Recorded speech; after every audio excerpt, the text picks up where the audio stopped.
அனைவருக்கும் வணக்கம். இது சாரதி லா ஸ்டடீஸ். சாரதி லா ஸ்டடீஸில் பிஎன்எஸ்ல பிரைவேட் டிஃபென்ஸ், அதாவது பெருவினாக்களில் கேட்டுக்கிட்டே இருக்கிறாங்க பிக் கொஸ்டின்ஸில்.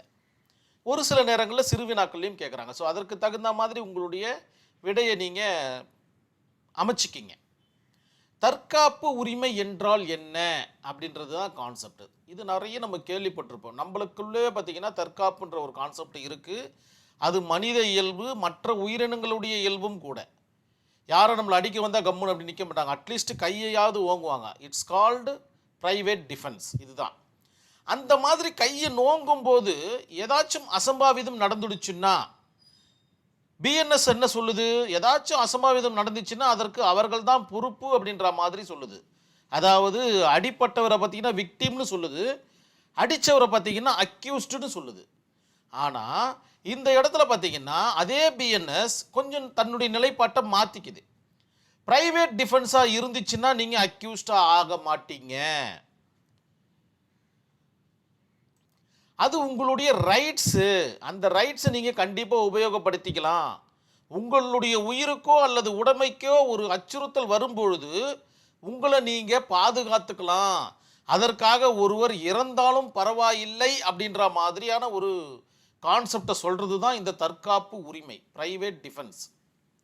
இந்த 2 லைனை படிக்கும்போது இன்னும் கொஞ்சம் அற்புதமாக புரிய வரும். நம்மளுடைய சாரதி லா ஸ்டடீஸில் வாட்ஸ்அப் குரூப் ஒன்று ரன் ஆகிட்டு இருக்கு. இதில் இணையணும்னு ஆசைப்பட்டீங்கன்னா இந்த நம்பருக்கு உங்களுடைய பெயர் மற்றும் ஊரை எனக்கு வாட்ஸ்அப்பில் டெக்ஸ்ட் பண்ணுங்கள். நான் குழுவில் இணைச்சிடுறேன். உங்களுடைய சந்தேகங்களை தீர்க்கும் வண்ணமாகவும் நேரடி பயிற்சி வகுப்புகளுக்கும் இது உதவிகரமாக இருக்கும்னு நினைக்கிறேன். அதே போல் பிஎன்எஸ்எஸ் கலர் ஒர்க் புக் இருக்குது, வேணும்னு எனக்கு கால் பண்ணுங்கள். நான் அதை பற்றி டிஸ்கஸ் பண்ணுறேன் உங்ககிட்ட.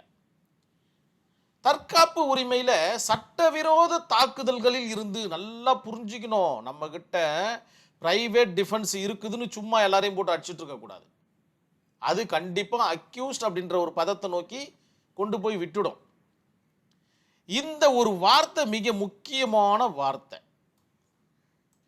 சட்டவிரோத தாக்குதல், அன்லாஃபுல் அட்டாக். அன்லாஃபுல் அட்டாக் இல்லையா? சட்டவிரோத தாக்குதல்களில் இருந்து தன்னையும் தன்னுடைய சொத்துக்களையும் பாதுகாத்து கொள்ளும் உரிமையே பிரைவேட் டிஃபென்ஸ் ஆகும். புரிஞ்சிருக்கும் நம்புறேன்.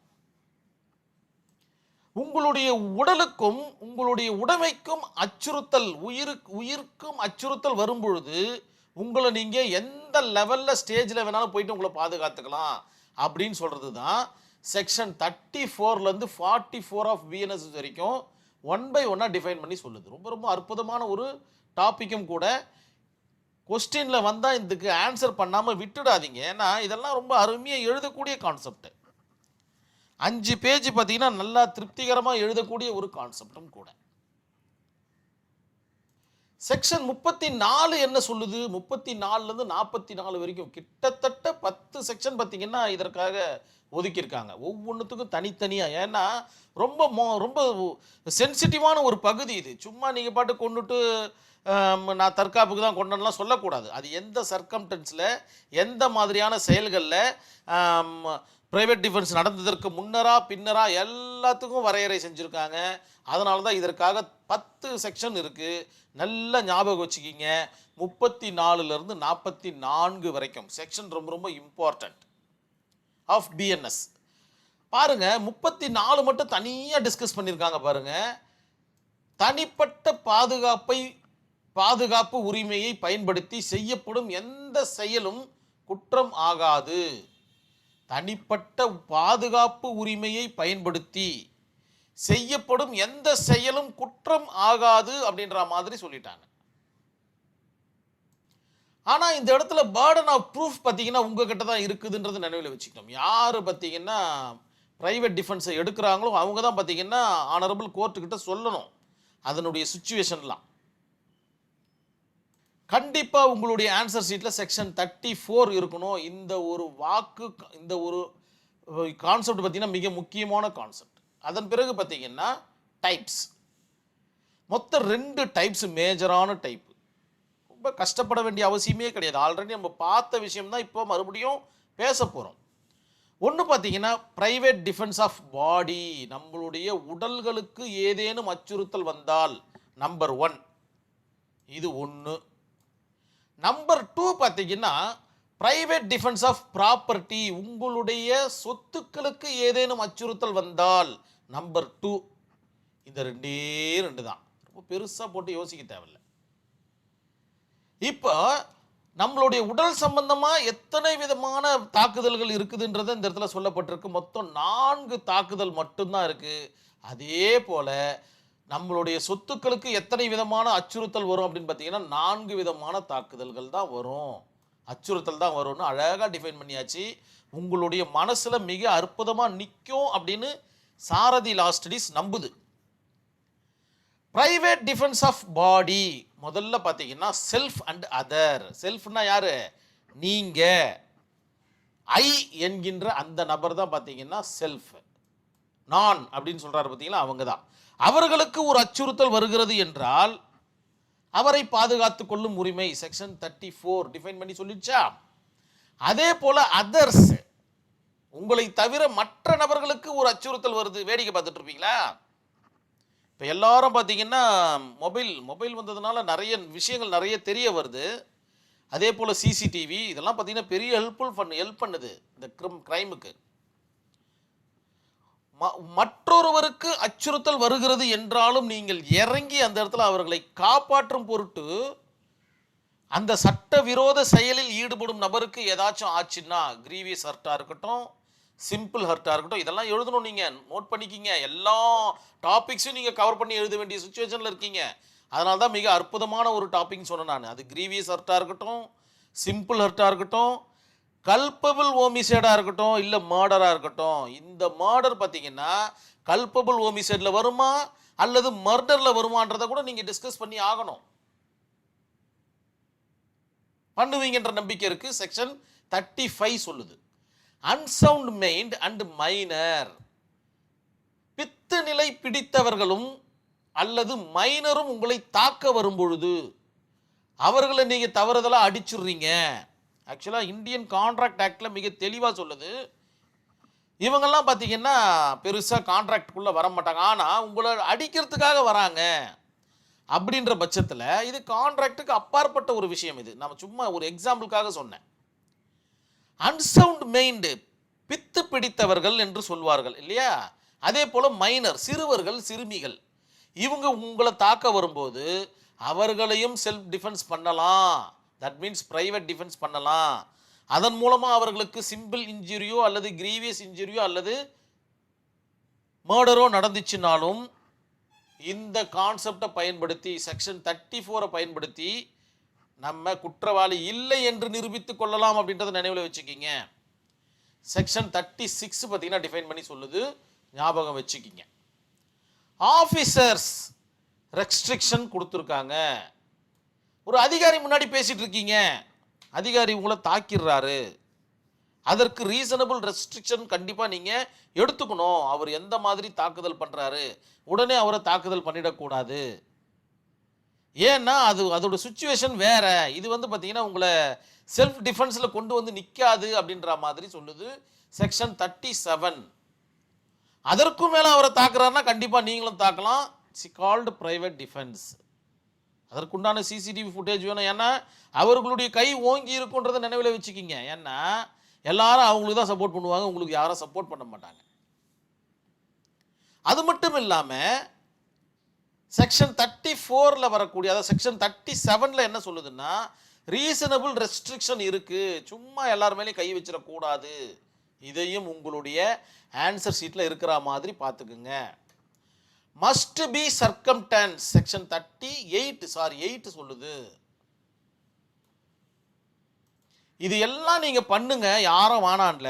ஆனா ஆனரபிள் கோர்ட் என்ன பண்ணும்? சர்க்கம்டன்ஸை, சூழ்நிலைகளை பயன்படுத்தி தான் நீங்க குற்றவாளியா இல்லையா, அது பிரைவேட் டிஃபென்ஸா இல்லைன்னா உங்களுடைய இன்டென்ஷன் டிஃபென்ஸான்றதை முடிவு பண்ணும். சும்மா இந்த செக்ஷனை கையில் எடுத்துட முடியாது, அதற்குண்டான சர்க்கம்டன்ஸ் இருக்கணும், சூழ்நிலை இருக்கணும் அப்படின்ற மாதிரி சொல்லுது பிரைவேட் டிஃபென்ஸ் ஆஃப் பாடியில். இது வரைக்கும் உங்களுக்கு புரிஞ்சிருக்கும் நான் நம்புறேன். அப்படியே நான் செகண்டுக்கு வரேன். பிரைவேட் டிஃபென்ஸ் ஆஃப் ப்ராப்பர்ட்டி, உங்களுடைய உடைமைகளுக்கு அச்சுறுத்தல் வரும் பொழுது ஒரு தெஃப்ட் நடக்குது உங்கள் வீட்டில், பார்த்தீங்கன்னா திருட்டு நடக்கிறதுக்கு ஆள் உள்ளே பூந்துட்டாங்க, பார்த்துட்டு வேடிக்கை பார்த்துட்டு இருக்க முடியுமா? கையில் கிடைக்கிற ஜெல்லி கரண்டிலேருந்து மத்திலேருந்து கொம்புலேருந்து கத்தியிலேருந்து கையில் எடுத்து அவரை தாக்கணும் இல்லையா? அதுதானே நடைமுறை. அந்த நேரத்தில் அவருக்கு திருட வந்த நபருக்கு காயம் ஏற்பட்டால் அது பிரைவேட் டிஃபென்ஸில் வந்துடுது. அதே போல தான் ராபரி, டக்காய்டி. இதை பற்றி பெருசாக நான் டிஸ்கஸ் பண்ண வேண்டிய அவசியம் கிடையாது. தெஃப்ட் என்னவோ அதே மாதிரி தான் இதுவும். ஹவுஸ் பிரேக்கிங், வீட்டை உடைக்கிறாங்க, உடைச்சிட்டு உள்ளே வரத்துக்கு ட்ரை பண்ணுறாங்க, பெரிய கட்டையை தூக்கி மண்டையில் போட வேண்டியது தான். It's called private defence. ஆனால் அந்த சர்க்கம்டன்ஸ் கரெக்டாக இருக்கணும். உங்களுக்கு தெரிந்த நபராக இருக்கக்கூடாது. வந்தவர் கண்டிப்பாக திருட வேண்டும் என்ற எண்ணத்திற்காக வந்திருக்கணும். கோர்ட்டில் ஆர்டர் வாங்கி வந்திருப்பார். உங்கள் வீட்டை வந்து ஹவுஸ் பிரேக்கிங் பண்ணுறதுக்கு ஆர்டர் வாங்கி வச்சுருப்பார். அந்த மாதிரி நபர்களை நீங்கள் அடிச்சிங்கன்னா நீங்கள் மாட்டிப்பீங்க. இதெல்லாம் புரிஞ்சிக்க வேண்டிய விஷயங்கள். இதெல்லாம் இது எல்லாமே உங்களுடைய ஆன்சர் ஷீட்டில் இருக்கணும். சும்மா ஒரே பக்கத்தை மட்டும் நீங்கள் யோசிக்கக்கூடாது. கோர்ட்டில் ஹவுஸ் பிரேக்கிங் அப்படின்ற ஒரு ஆர்டர் இருக்குது. எக்ஸிக்யூஷன் பெட்டிஷனில் போடுவாங்க. அந்த மாதிரி போட்டு ஆர்டர் வாங்கிட்டு வந்து வீட்டை உடைக்கிறாங்கன்னா அவங்கள நீங்கள் தாக்குனீங்கன்னா அது குற்றம். புரிஞ்சிக்கணும். சர்க்கம்டன்ஸ் ரொம்ப ரொம்ப முக்கியம். இல்லீகல் ட்ரெஸ்பாஸ், உங்களுடைய வீட்டுக்குள்ளேயோ இல்லையோ உங்களுடைய நிலத்திற்குள்ளேயோ சம்பந்தம் இல்லாத நபர் உள்ள வந்து நுழைஞ்சி ஏதாச்சும் ஒரு சேதத்தை ஏற்படுத்துகிறாங்கன்னா அப்போ நம்ம செல்ஃப் டிஃபென்ஸ் உபயோகப்படுத்திக்கலாம். இது எல்லாமே பார்த்தீங்கன்னா மிக அற்புதமான கான்செப்ட். என்னைக்கு உங்களுக்கு மறக்காதுன்ற நம்பிக்கையோட நம்ம கேஸ் ஸ்டடிக்குள்ளே போயிடலாம். Darshan Singh versus state of Punjab 2010 நடந்த ஒரு வழக்கு ஆனரபிள் சுப்ரீம் கோர்ட்டில். தர்ஷன் சிங் என்பவர் என்ன பண்ணுறாருன்னு பார்த்தீங்கன்னா, வேறொருவருடன் ஏற்பட்ட மோதலில் அவரை பார்த்தீங்கன்னா கொன்னுடுறாரு. அவர் தன்னை தனிப்பட்ட பாதுகாப்பு உரிமையில் தான் அவரை கொன்றேன் என்று வாக்குமூலம் கொடுக்கிறார். செல்ஃப் டிஃபென்ஸ், தற்காப்பு, தட் மீன்ஸ் பிரைவேட் டிஃபென்ஸ், எல்லாமே ஒன்று தானே. அதே போல் என்னுடைய உயிருக்கு பார்த்தீங்கன்னா அச்சுறுத்தல் இருந்துச்சு, அதனால் பார்த்தீங்கன்னா அவரை நான் கொன்னுட்டேன் அப்படின்ற மாதிரி ஒரு கன்ஃபெஷன் கொடுக்குறாரு. ஆனால் அரசு தரப்பு என்ன சொல்லுதுன்னு பார்த்தீங்கன்னா, இவர் அளவுக்கு மீறிய வன்முறை செய்ததுனால தான் அவர் கொல்லப்பட்டார். அளவுக்கு மீறிய வன்முறை. செல்ஃப் டிஃபென்ஸ்ன்றது பார்த்தீங்கன்னா, ப்ரைவேட் டிஃபென்ஸ்ன்றது பார்த்தீங்கன்னா ஒரு லெவலுக்குள்ளே இருக்கணும். சும்மா எடுத்த உடனே கத்தியை தூக்கி சதுக்குன்னு குத்திடக்கூடாது. கத்தியை காய்ச்சி மிரட்டலாம், தப்பு ஒன்றும் கிடையாது. இல்லைன்னா லைட்டாக கீறல் போடலாம், தப்பு ஒன்றும் கிடையாது. எடுத்த உடனே குத்தக்கூடாது. அளவுக்கு மீறின வன்முறை இருக்கக்கூடாது அப்படின்ற மாதிரி ப்ராசிக்யூஷன் தரப்பு சொல்லுது. அதாவது அரசு தரப்பு சொல்லுது. பப்ளிக் ப்ராசிக்யூட்டர் சொல்கிறார்.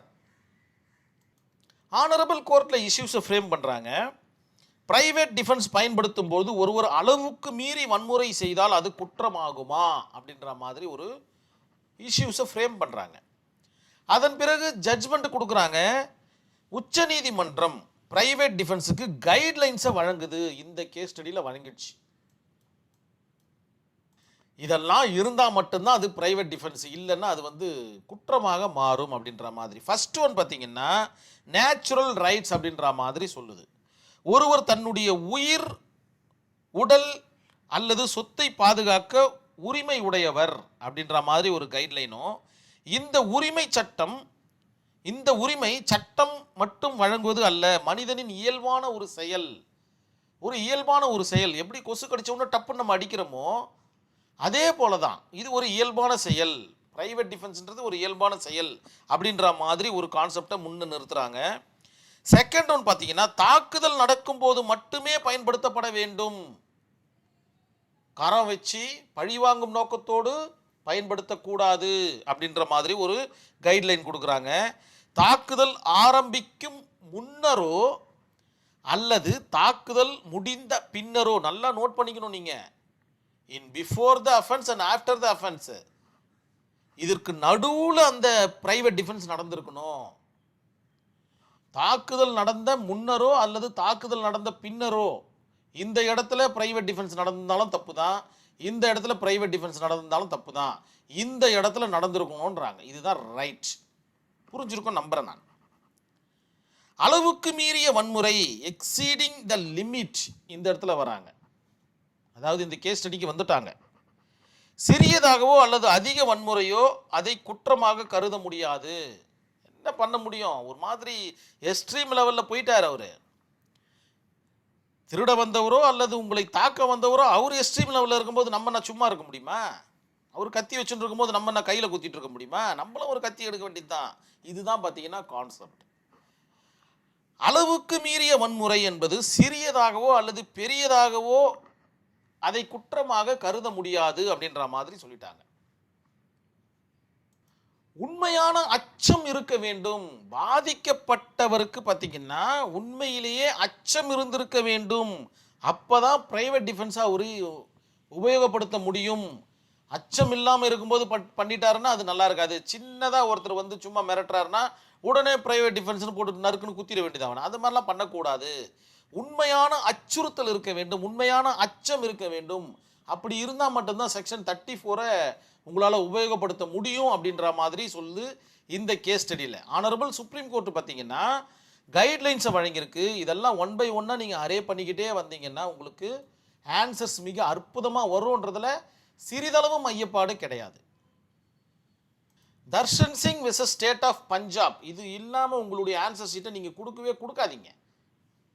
இதில் சிம்பிள் ஹர்ட் இருக்குது, கிரீவியஸ் ஹர்ட் இருக்குது, பர்சனல் டிஃபென்ஸ் இருக்குது, ப்ரைவேட் டிஃபென்ஸ் இருக்குது. எல்லாத்துக்குமே இது யூஸ்ஃபுல்லாக இருக்கும். அது மட்டும் இல்லாமல் ஆனரபிள் சுப்ரீம் கோர்ட் கைட்லைன் வேறு வழங்கியிருக்காங்க. இதெல்லாம் எழுதணும். நீங்கள் சும்மா மனசில் இருக்கிறதெல்லாம் எழுதாமல் வந்துருக்கின்ற போகிறீங்க. வர்றதுல என்ன பிரயோஜனம் இருக்குது? ஒரு அரியர் தானே வரும் நம்மளுக்கு. அரியர் இல்லாமல் அப்படியே மூவ் ஆகினே வந்துடணும். அதுதான் பார்த்தீங்கன்னா நம்மளுடைய இலக்காக வச்சுக்கணும். நீங்கள் மறுபடியும் சொல்கிறேன், இந்த கேஸ் ஸ்டடி இல்லாமல் உங்களுடைய ஆன்சர் ஷீட்டை இன்விஜிலேட்டர்கிட்ட கொடுக்காதீங்க. கண்டிப்பாக புரிஞ்சிருக்கும் நம்பிக்கையோடு நான் இந்த வீடியோவை கம்ப்ளீட் பண்ணிக்கிறேன். நன்றி, வணக்கம்.